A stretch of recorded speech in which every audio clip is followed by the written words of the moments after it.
এই দেশটার অর্থনৈতিকভাবে সাঙ্গা করতেছে কারা? প্রবাসীরা। তারাই আজকে এয়ারপোর্টে বলেন, পাসপোর্ট করতে আসলে এখানে বলেন, যেখানে যায় তারা কোথাও শান্তি নেই। ওরা হচ্ছে কোনো একটা ইস্যু ধরবেই, দালালি কোড নাম্বার ওটা যদি না থাকে কোনো একটা ইস্যু ধরে ওই কাগজ রিজেক্ট করে দেয়, ওই ফাইল রিজেক্ট করে দেয়।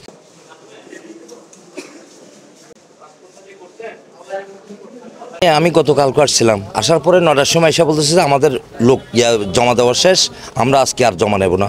আমি যতটুকু জানি 9টার থেকে 5টা পর্যন্ত সরকারি অফিস রানিং থাকে। হ্যাঁ, তাহলে আগেও আমরা অনেক আত্মীয়স্বজন নিজেদের জন্য আমরা পাসপোর্ট করতে আসছিলাম, এই ধরনের 9টা বাজে বন্ধ হয়ে যায়, এটা আমি কখনো দেখি নাই। গতকালকে এসে দেখতে হয়তো 9টার সময় আমাদের জমা নেওয়ার শেষ, আর হবে না। আমরা অনেক লোক চলে গেছি, জমা দিতে পারি নাই। আজকে সকালে আজামের আগের থেকে এসে বসে রয়েছি, বসে থাকার পরে তখন 8টার সময় আনসার আসছে জমা নেওয়ার জন্য। উনি বলছে যে এখন আজকে আমরা যারা পাসপোর্ট নেবেন তারা জমা দেন, আর যারা নতুন কাগজপত্র জমা দিবেন না, আমাদের সার্ভার নষ্ট আজকে হবে না। আমি তারপর অনেকক্ষণ বললাম যে আপনি এই লোকগুলি তারা রাখছে, সার্ভার নষ্ট নাহলে চলে যেতে বলেন, নাহলে তাদের কাগজপত্রগুলি জমা নেন, নাহলে তাদের একটা টোকন দেয়। তারা এভাবে স্ট্যান্ড বাই তারা রাখতে পারে না। তো এইভাবে বলার পর তারা কাগজপত্রগুলি জমা নিচ্ছে।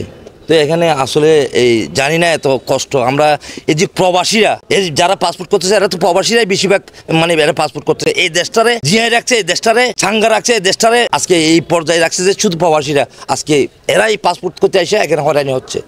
তাদের কোনো সেবা নেই, তাদের সাথে দুর্ব্যবহার করা হচ্ছে। হ্যাঁ, এটা হইল বড় অভিযোগ।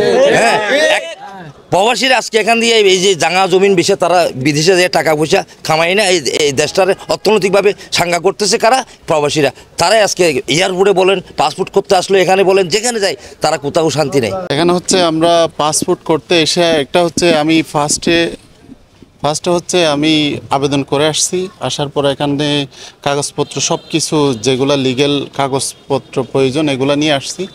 আসার পরে প্রথমে আমার মা বাবার আইডি কার্ড অরিজিনাল আনতে হবে। ওরা বলতেছে আমার হারিয়ে গেছে অথবা পইরা গেছে বাড়িতে, ওটা আমি আবার ওই অনলাইন যেটা সেটা আইনা দিছি। আনার পরে হয়তো এটা হবে না, কোনো একটা লিগেল হইতে হবে। তো আমি বলছি সরকারই দিচ্ছে না, ওটা আমি কীভাবে আনবো, কোথায় থেকে আনবো? আমার প্রশ্ন হচ্ছে এটা কোথায় থেকে আনবো। সেকেন্ড, দলিল আনছি আমার ফটোকপি। ওরা হচ্ছে কোনো একটা ইস্যু ধরবেই, দালালি কোড নাম্বার ওটা যদি না থাকে কোনো একটা ইস্যু ধরে ওই কাগজ রিজেক্ট করে দেয়, ওই ফাইল রিজেক্ট করে দেয়, কাগজের কর্নারের মধ্যে ছিঁড়া দেয় কিনা বাইরা। অনেকেই এই ভুক্তভোগীর সম্মুখীন হয়েছে। কক্সবাজার পাসপোর্ট অফিস এলাকায় বেশ কিছু দালাল চক্র দীর্ঘদিন ধরে সাধারণ মানুষকে প্রতারিত করে আসছিল। অনেক আবেদনকারী যারা নিজেরা আবেদন করতে পারে না, তারা এই দালালদের মাধ্যমে সেই আবেদনগুলো করে থাকতো এবং পাসপোর্ট অফিসের ভিতরে বাধার সম্মুখীন হতো। দালালরা অফিসের গেট এবং আশেপাশে এলাকা দখল করে আবেদনকারীদের বিভ্রান্ত করে যে তারা নিজেরা করতে পারবে না, দালালদের মাধ্যমে করলে সেই পাসপোর্টটা খুব তাড়াতাড়ি হবে বলে তাদেরকে বিভ্রান্ত সৃষ্টি করত। তারা অতিরিক্ত টাকা দাবি করে ভুল তথ্য দিয়ে আবেদন জমা নেওয়া, যার ফলে আবেদন বাতিল হতো এবং লম্বা সময় সাধারণ মানুষদের অপেক্ষা করতে হতো। অনেকে জানেন না যে অনলাইন আবেদন সম্পূর্ণ ফ্রি এবং নিজেদেরই এগুলো করা সম্ভব। এই অজ্ঞাতটাকে পুঁজি করে দালাল চক্ররা সাধারণ মানুষের এই সুযোগটাকে হাতিয়ে নিত এবং টাকাগুলো আত্মসাৎ করত।